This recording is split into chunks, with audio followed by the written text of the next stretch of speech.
Hi there, Peter from Wakefield Handmade here. Making some pots this afternoon to try and keep my stress level down. We've all been through kind of a nail biter here with this election, and sometimes when I'm feeling stressed, one of the best things to do is do something physical that produces results, where you can take action on something. So I rode my spin bike this morning, and this afternoon I've been making pots for my holiday pre-order selection. Throwing pots on the wheel is a great joy to me. It's something I had an affinity for early on when I was a kid, and it gives me a lot of happiness to be able to move clay around in a way that makes a nice form that can be functional and that people appreciate.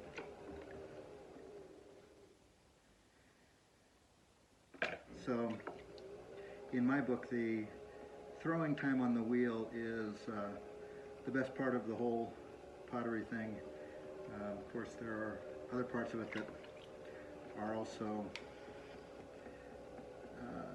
necessary, doing the finishing and the firing and packing and then of course bookkeeping and all that stuff, but I love that I get to do the throwing part. And I do work by myself in my studio, so I'm the only one doing all that stuff.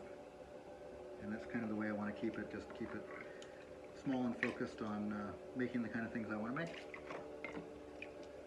So this one is what I call a Strasburg flower pot. It's inspired by flower pots made in the Shenandoah Valley of Virginia, maybe 1860 to 1890. In the city of Strasburg, and there was a potter there named Solomon Bell who became very well known, and you can occasionally find pots of his at antiques auctions, and they usually go for a pretty healthy price. But potteries in a lot of different parts of the country made attached saucer flower pots, which make a lot of sense for not having to make a separate saucer. Flower pots were normally sort of a sideline for potters whose main business was in making food storage, utilitarian crocks and jugs and things like that. So I'm sure there were some potteries that maybe concentrated more on them. I'm not sure how many there might have been though. But so this is basically like a bowl shape with a flat rim, and then what gives it the sort of the characteristic of the Shenandoah Valley pots is having the attached saucer, but also having sort of a crimped and ruffled rim. So with the attached saucer, I'm going to take my pinky here and make a drainage hole through the sidewall of the pot, and so that when the pot is planted and watered, it drains into the attached saucer. And then I'll take my steel rib here and stand up the saucer from the clay that I sort of laid down in reserve from the pot.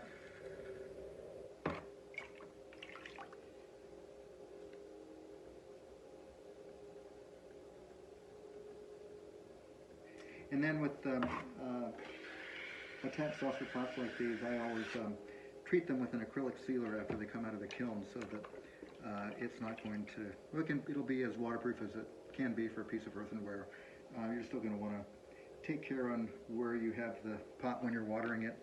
I will joke with people, don't put it on your grandmother's mahogany table. So here comes the crimping.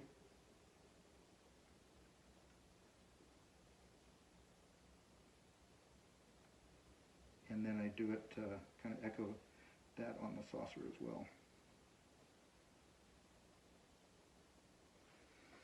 And then it's ready for the stamps. 19th century potters a lot of times put a stamp on so that their customers would know where the pot came from and hopefully bring them more business, and I think I always thought that was a good idea. I also put a number 6 on this one because it's 6 pounds of clay. And then the Wakefield Handmade stamp WH goes on too. So, that's how I've been dealing with my stress today. I hope that you're doing well too. Bye-bye.